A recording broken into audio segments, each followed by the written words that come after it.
Good morning, church. It is such a joy and privilege to welcome all of you to this time of worship here at Jackson First United Methodist Church in Jackson, Michigan. I'm Tonya Arnesen, senior pastor of this great congregation, and I'm just so pleased to welcome all of you. Those who are here in person in our sanctuary, welcome. Those who are worshiping with us in your homes, welcome. We pray that this will be a blessed time. In my mind, every worshiper has the right every week to three things. You ready? We should all learn something new every week. We should all experience something deeply every week.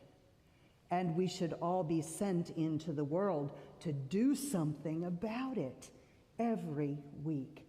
I trust that in this time of worship this morning, you will learn something new, you will experience something deeply, and you will be sent into the hurting world to do something about it, to be Christ in the world.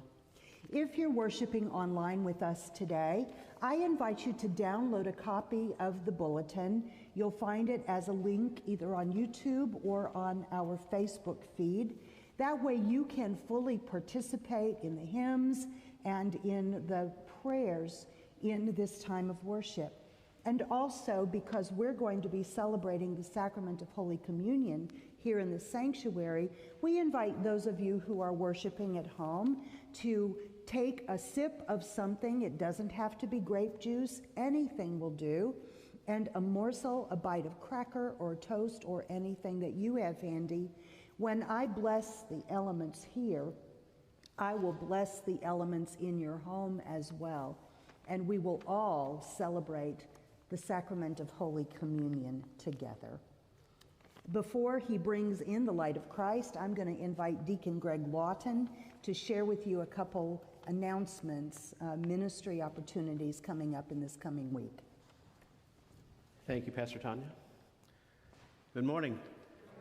I am Deacon Lawton, your minister of spiritual formation, and do have a couple things that help us extend our witness into the world in the coming week.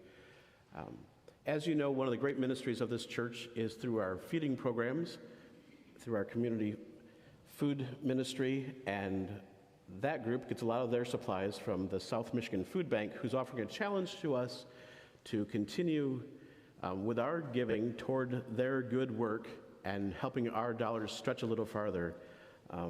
There is a great need in Michigan to make sure that children are fed, and we are doing our part here in the church to make sure that children can get nutritious, healthy food every week. So if you're able to contribute to the South Michigan Food Bank through our church, I encourage you to do that. Another opportunity for public prayer and witness of our faith is this Thursday, May 6th, is the National Day of Prayer, and there will be a gathering over here at Greenwood or Austin Blair Park to gather together and pray and read scriptures aloud in a public setting together at noon on Thursday. If you'd like to participate in that, I have scripture verses with me today, three brief ones that we all read together out loud at the same time. It's going to be fascinating, I think. If that intrigues you and want to participate, let me know about that. There are a few other things in your worship bulletin you might read and reflect on, especially if you want to see the town hall meetings that have been completed but are now available on video. There's some instructions there on how to access those. So, welcome to worship.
morning.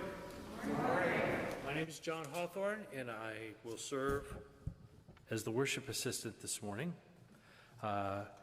If you are able, please stand and join me in the call to worship. Have you not seen? Have you not known? Have you not seen? Have you not known? Have you not seen? Have you not known?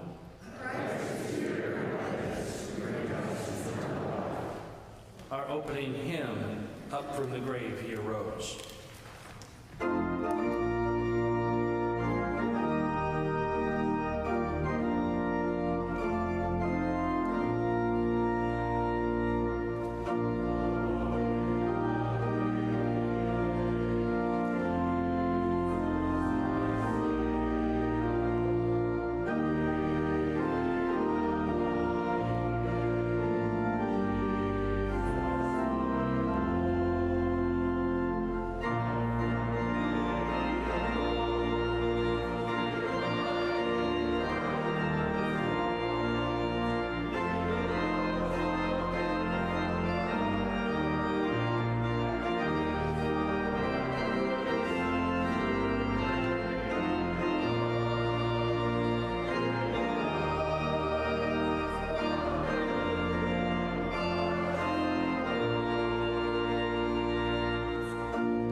You may be seated.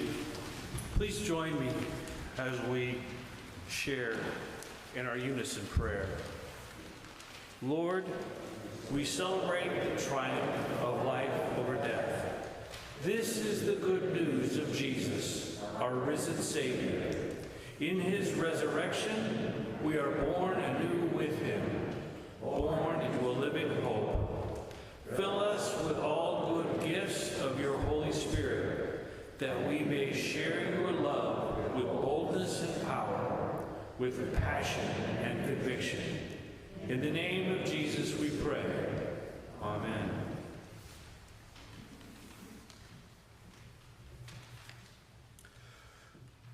Our first lesson today comes from Psalm 51, verses 10 to 14.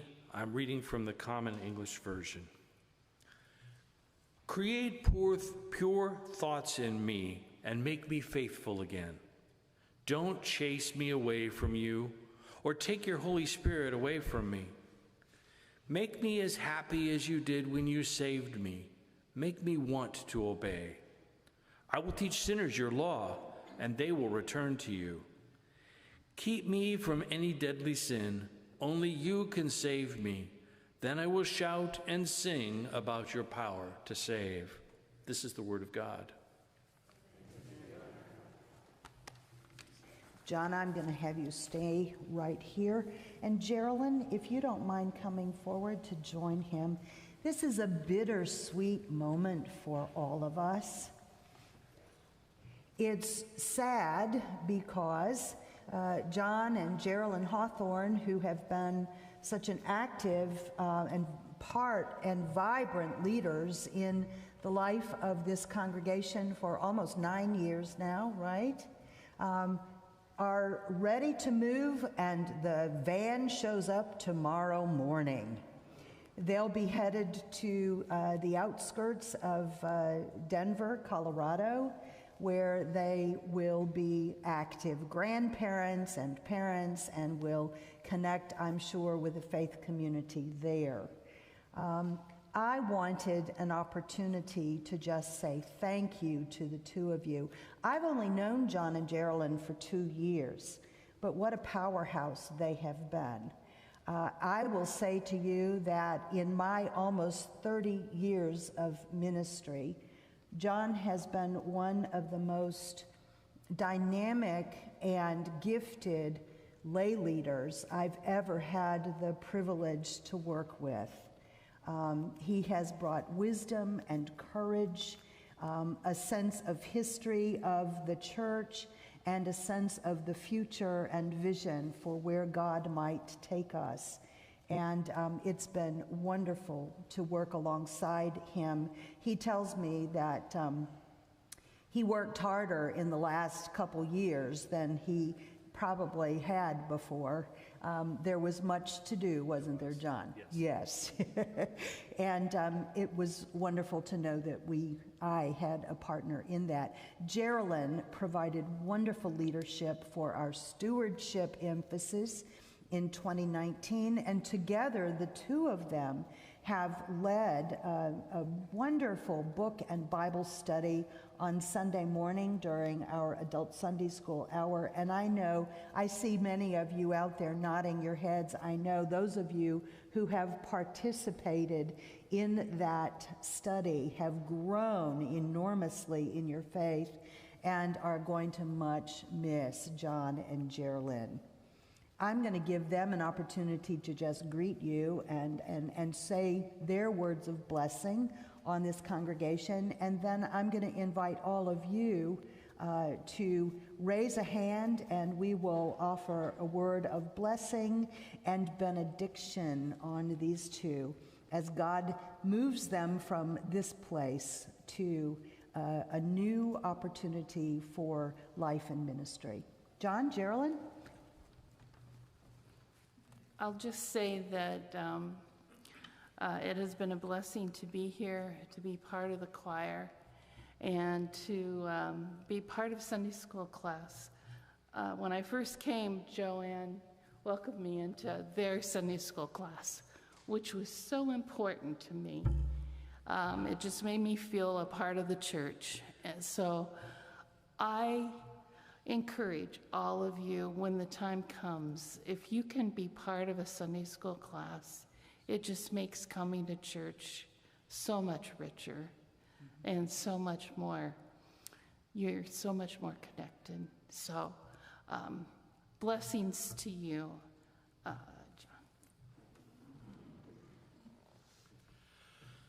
So this church has been an important part of our lives for the last several years. Nobody told me that when they asked me to be a lay leader that its primary task was to go to umpteen meetings a month. It got a little, one of the upsides of COVID is those meetings got to happen over Zoom. I hope somebody realizes that could still happen and that everybody doesn't have to travel multiple times a week. There were choir practices that became a central part of life, of kind of being a part of that. And each one of those things, I think between Sunday school, as Geraldine mentioned, the choir, even the committee work, has really fleshed out what it means to be part of the community of God. And I'm glad we've had this opportunity here to be part of this particular community. We're still part of the broader community of God. We're still part of this celebration of faith, wherever we will be. We will miss people here. I hope you understand that the two granddaughters kind of trump all of you, and the grandson now in Indianapolis. We had a grandson born in February. This is the next phase of life for us. We are going to be living with our daughter and family for a period of time until our house becomes, till the current occupants of the house we're buying move out. But when we get into the house, we'll be only a few blocks from our daughter's family, which will enable the girls to come over and us to go over there without being next door or living with them as we will for the next 6 weeks. So it has been a joy, and we look forward to the next chapter of our lives, but we hope and pray all the best for how this church lives into the next chapter of its life. Thank you. Well spoken. Thank you.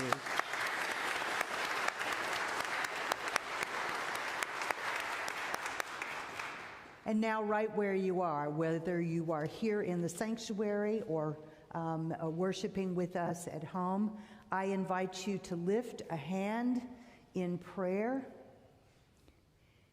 And I'd like to offer these words of prayer and benediction. We thank you, O God, that you continue to raise up leaders to move your church forward here in Jackson, Michigan, and all over the world across time and space. We thank you for the ministry that we have shared with John and Geraldine. We thank you for the way that their gifts and graces, their passions and commitments have touched our lives, have enriched us immeasurably, and have helped to move your congregation forward in this time and space. And now we know that your Spirit will go with them, has gone before them, and will continue to work through them as they build a new life in Colorado. Bless all that they do and say. Fill them with a sense of our love and appreciation, and open for them the opportunity of new ministries in new place. This we ask and pray in the precious name of our Lord Jesus, the head of the church. Amen. Bless you, and thank you so much. I miss hugging. I'll just say it. We're going to continue in prayer and offer a time of silent prayer as the Carillon Bells play their anthem for us.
God of spirit, flesh, and mind, gather us up this morning as we share our prayers and needs. When we say you move in mysterious ways, what we mean is that the Holy Spirit surprises us. When we say we call on your presence, what we want is for the Holy Spirit to surround us. When we are at the end of our patience and ability, it is the Holy Spirit, the power of the Holy Spirit that we call upon. We are blessed by your constant presence with us. We are blessed by the goodness of the Spirit who holds us closely and keeps us on right paths. Renew a right spirit within us, O God, of all power and might. Keep us from wandering after every single distraction. Hear us as we pray, and guide us as we live. In the presence of the Spirit we pray. Amen.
I'm going to invite you in this time of holy presence to sing that first verse once again. We're going to do it a cappella this time. Slow it down just a little bit as we prepare to experience the sweet Spirit in this place together. And those of you who sing harmony, please do so. Donna, will you give us a chord to get us started? There's a sweet, sweet Spirit in this place, and I know that it's the Spirit of the Lord. There are sweet expressions on each face, and I know they feel the presence of the Lord. Amen. Amen. Thank you. Will you please be seated?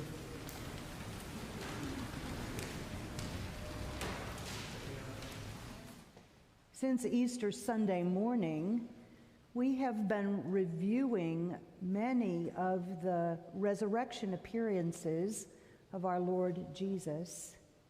And as we prepare for the gift of Pentecost, where the disciples receive the power of the Holy Spirit, we're in this interim time between the resurrection and Pentecost.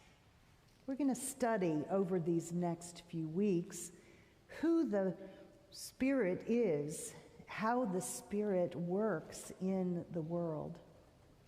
This morning, I'm going to be reading from John's Gospel, chapter 14, verses 15 through 17, and then I'll pick up again with verses 25 to 26.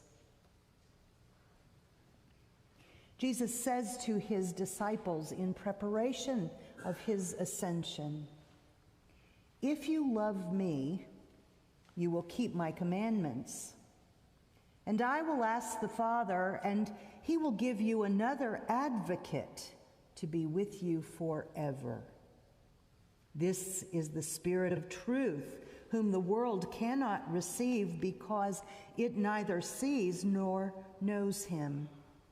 You know him because he abides with you, and he will be with you." And then he goes further.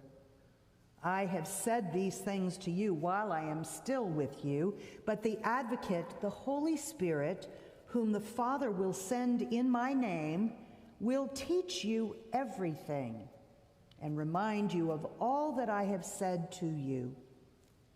Peace I leave with you. My peace I give to you. I do not give to you as the world gives. Do not let your hearts be troubled, and do not let them be afraid." My brothers and sisters, this is the living word from our living God. Let us all say, "Thanks be to God." Please pray with me. Sweet Holy Spirit, sweet heavenly dove, stay right here with us, filling us with your love. Without a doubt, we'll know that we have been revived when we shall leave this place. Amen. Author Dorothy Sayers tells the delightful story of an Asian gentleman who was newly converted to Christianity.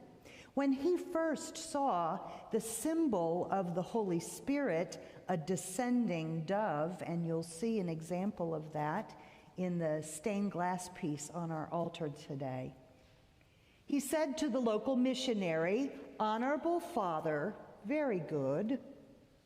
Honorable Son, also very good. But honorable bird, I do not understand it all." He is not alone. Most of us have difficulty understanding honorable bird.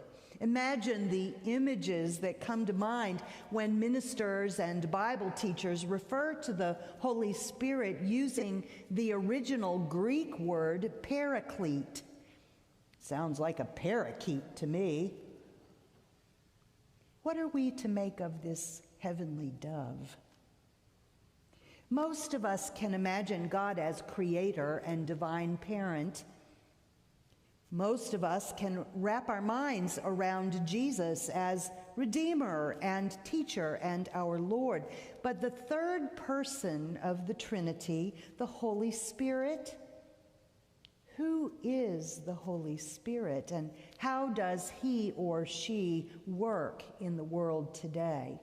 That is the question you and I will be exploring together in this 4-part sermon series. This morning I want to look at the first work of the Holy Spirit, which is to connect us with the risen Christ. As the Christ connector, the Spirit shows us who Jesus is and shapes our lives in the very character and nature of Jesus. Through the Spirit, we receive the power of Christ so we can live out the presence of Christ in the world today. And what might it look like to be so connected to Christ? Preacher James Moore recounts in one of his sermons on this very passage The story of a young farm boy from South Georgia who was drafted into the Army.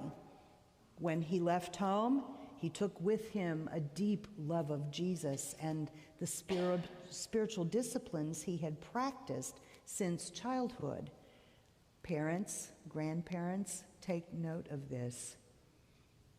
When you teach your children the way they should go, they will not depart from it when they are old. And this young man did not. He took with him into the Army daily reading of the Bible each morning and kneeling by his bed to pray each night. Well, such overt piety infuriated the boy's drill sergeant, who set out to humiliate him and reshape that boy's life into his own image of hostility and brute force. He abused the young man verbally. He issued all sorts of unfair treatment. He used every opportunity to harass the young soldier. Yet at no point did that young Georgian boy retort to returning evil for evil. He endured all the abuse without a word of complaint. In fact, he looked for opportunities to show kindness to his antagonist. Late one Saturday night, that sergeant came rumbling through the barracks, drunk as a skunk, as we say down in Georgia. When he saw that young man kneeling in prayer, his mind, it just exploded. He shouted, and he tried every way he could to distract the boy. And when nothing seemed to work, the sergeant took off one of his heavy, muddy boots and threw it across the room at his head. It hit the young man and knocked him out. He fell to the floor, stunned. But when he regained his composure, he got up, knelt, and resumed his prayers. Further enraged, the sergeant took off the other boot and flung it at the young recruit. And again he hit the boy, who did not retaliate in anger. The sergeant reeled off a string of oaths and stumbled off to bed. Well, the next morning, when the sergeant awoke with bloodshot eyes and a throbbing head, the first thing he saw were his boots, clean and polished, sitting by his bed. That sight was more than he could take. With tears in his eyes, he found that young man and said, "What is it with you? I have done everything in my power to break you, and instead you have broken me. What do you know that I do not know? Where does your power come from?" The young man used that opportunity to share his love for Jesus. He concluded his testimony with these words, "What do I know? I know Jesus Christ is Lord, and his power is his Spirit." Through that young recruit, the Spirit of Christ showed the sergeant who Jesus is and what Jesus' love is all about. The Holy Spirit connected that sergeant to Jesus, made Christ real and present through that young Georgian farm boy. Before his departure from this earth, Jesus told his disciples he would soon be leaving them, going back to the Father. He reminded them of everything he'd been teaching them, and then he prayed they would be able to carry on his work. Don't you imagine the disciples at this point are wondering, how on earth are we going to live without Jesus right here with us? In his commentary on this passage, Dr. Fred Craddock describes the scene this way: Before Christ departed from them, the disciples had been as children playing on the floor, only to look up and see their parents putting on coats and hats. The questions were three, and they have not changed. Where are you going? Can we go too? Then who is going to stay with us? The disciples asked, where are you going? And Jesus said, I am going to the Father, and you will see me no longer. The disciples asked, can we go too? And Jesus said, where I am going, you cannot come. And then the disciples wanted to know, then who will stay with us? And Jesus said, the Advocate, the Holy Spirit, whom the Father will send in my name, will teach you everything and remind you of all I have said to you. Jesus reminded his disciples they would never be without him. The Advocate will be with you forever. He abides in you, and he will be with you.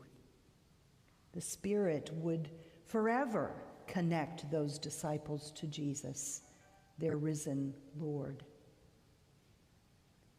So the question of the day, who is the Holy Spirit? Well, the answer is the Holy Spirit is the Spirit of the risen Christ, who takes that Jesus of ancient history and makes him real and personal here and now. You see, it wouldn't do any of us any good if Jesus were trapped back in history, exiled to our nostalgic ideas, or locked in the pages of the Bible. So God sends the Holy Spirit to represent Jesus to each new generation.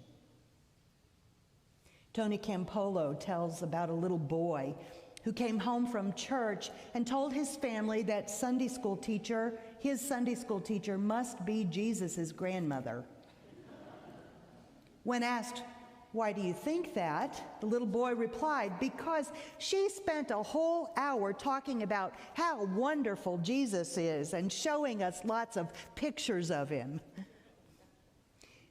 My friends, the first work of the Holy Spirit is to talk about how wonderful Jesus is and to make Jesus visible to us and in us. The Spirit is the Christ connector who presents Jesus with such familiarity that you can't tell the Spirit from the Son. You can't tell the difference because everything Jesus was back there, the Spirit is here. What Jesus was on earth, the Spirit is in us now. The Holy Spirit is the Christ connector, the Spirit of Jesus alive in our lives.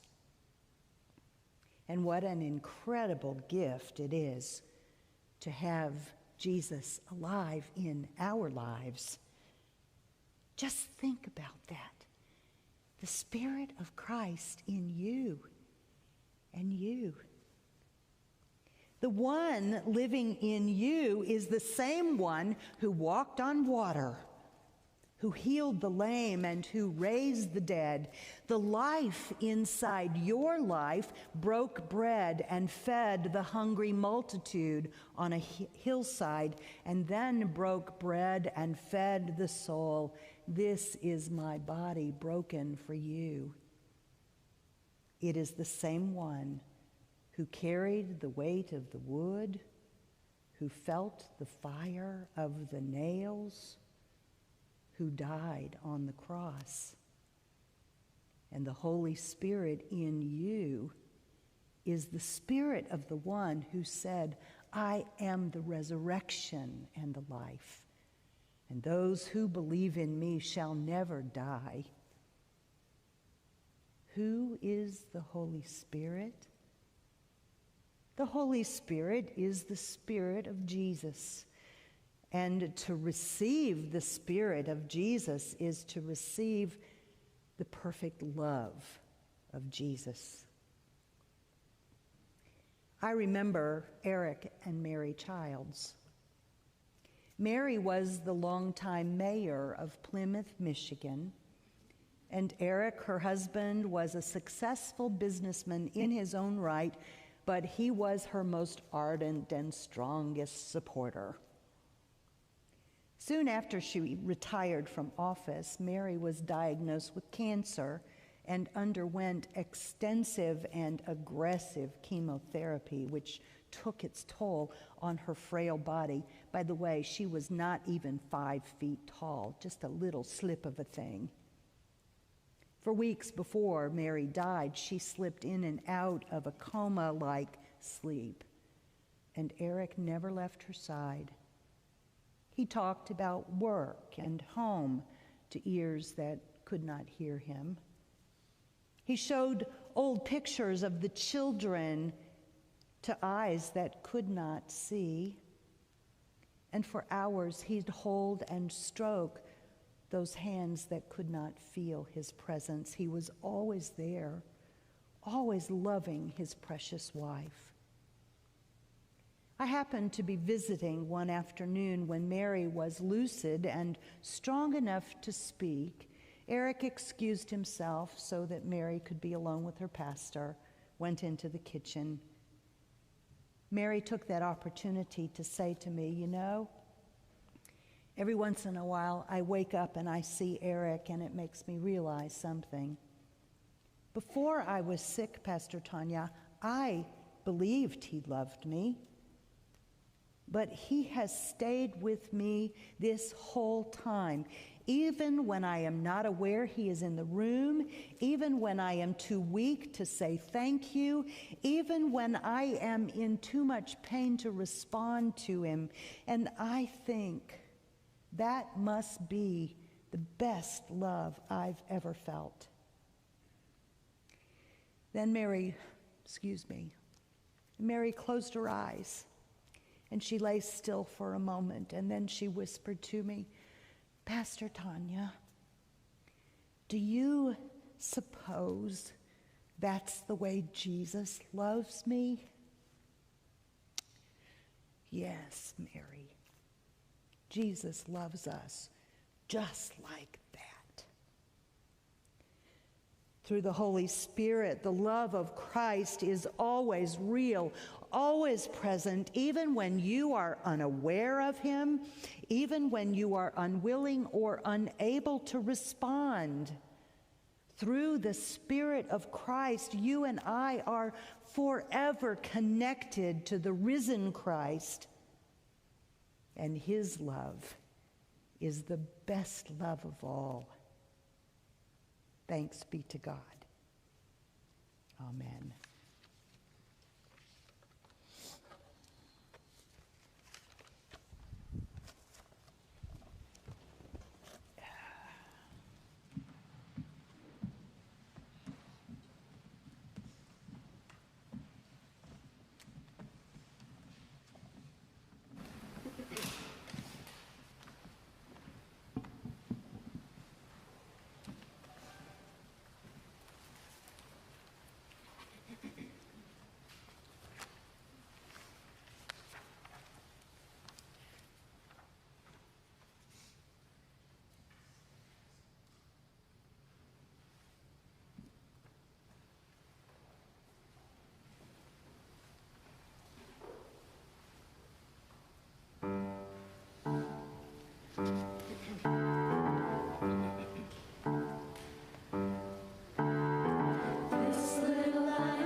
Before we move to our experience of Holy Communion, I want to say a few words about our offering this morning. When we gather, our work of worship is not simply to stand before God's presence and soak in what is being offered, but also to give something in return. And your gifts make ministry happen here. You can make an offering this morning in the plates that are here in the front of the sanctuary, by sending a check into the church office, by donating online through our website, or by contacting Teresa to set up regular payments through bank draft capabilities. Let's pray. We see your generosity and overflowing goodness in the world, O God of all creation, and we are prompted to respond in turn. Put these gifts to good work in your ever-expanding kingdom. In Christ we pray. Amen.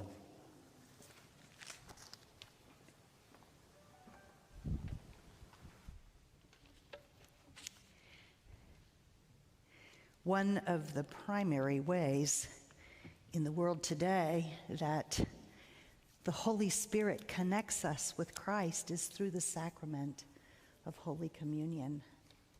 I don't know how it happens. It's a mystery. But somehow, in the ordinary elements of bread and cup, Christ is truly with us. And that is the work of the Holy Spirit. We sense his presence, his sweet spirit in this place. We are blessed and renewed and empowered to be his people out there in all of the places that the Lord will take us. All, and all means all, are invited to participate in this holy meal together. This is Christ's table. It doesn't belong to me or to you. It belongs to the Lord. And he invites all persons who wish to be in connection, in communion with him and with one another to celebrate this sacrament together. Here in the sanctuary, most of our worshipers have a little individual cup, a word of instruction for you. You're going to pull the cellophane off first, and under that cellophane there is a little wafer, and then you'll pull off the metal, the foil, and under the foil you'll find the sip of grape juice. If you're worshiping with us at home, I hope that you have a sip of something and a morsel, a bite, so that you can also share in this holy meal with us.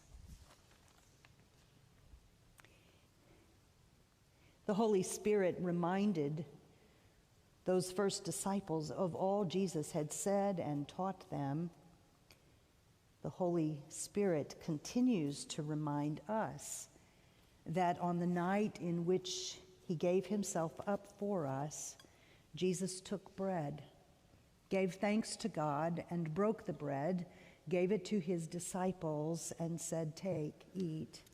This is my body, which is given for you.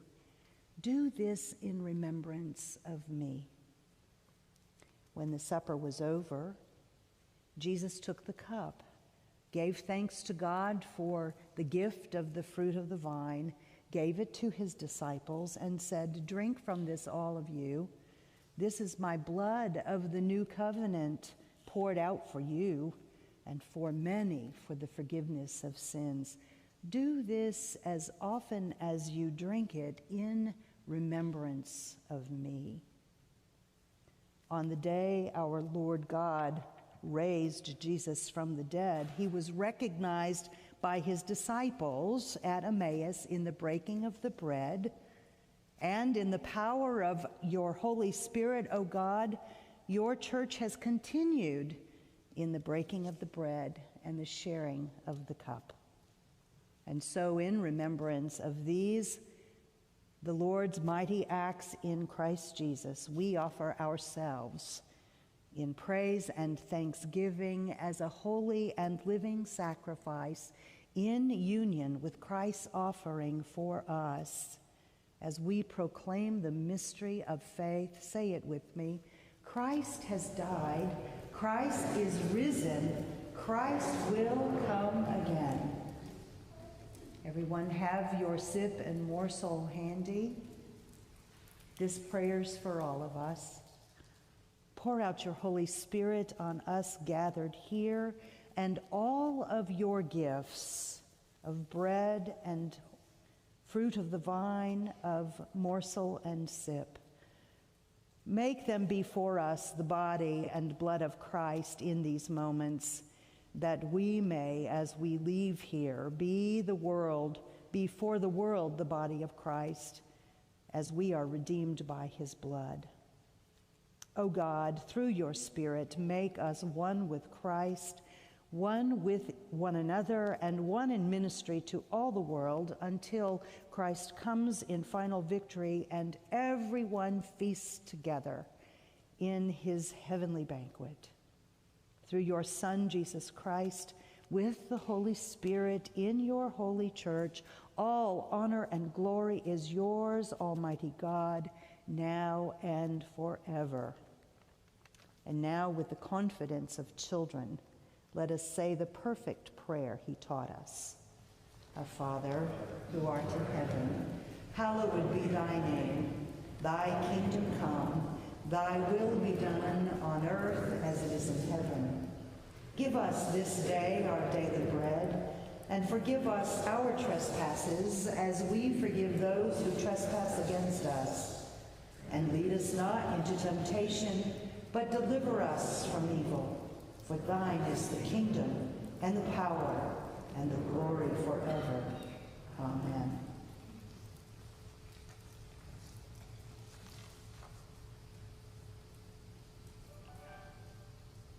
The body of Christ was broken for us all.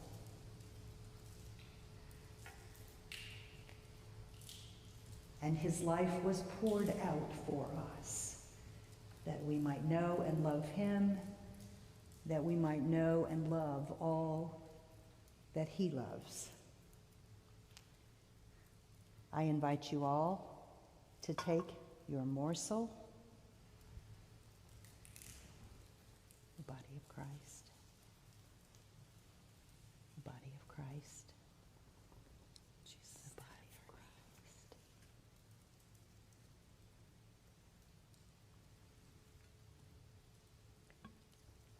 And up here, as we share together, we'll be celebrating by intention. Those of you who are at home and here in the sanctuary, I invite you to partake of the body of Christ together. Let us eat together.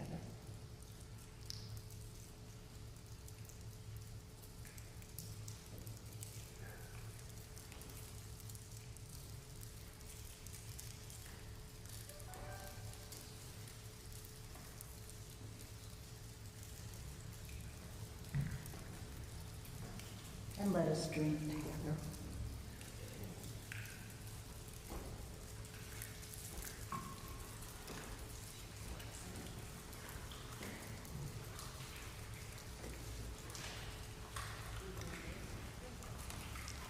Let us pray.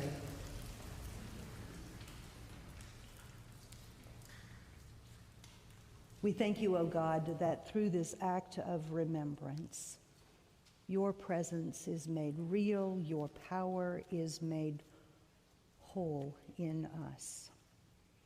We ask that through this meal we might be nourished to seek your kingdom, to live out who Jesus was and is, to make our world a better place for his sake.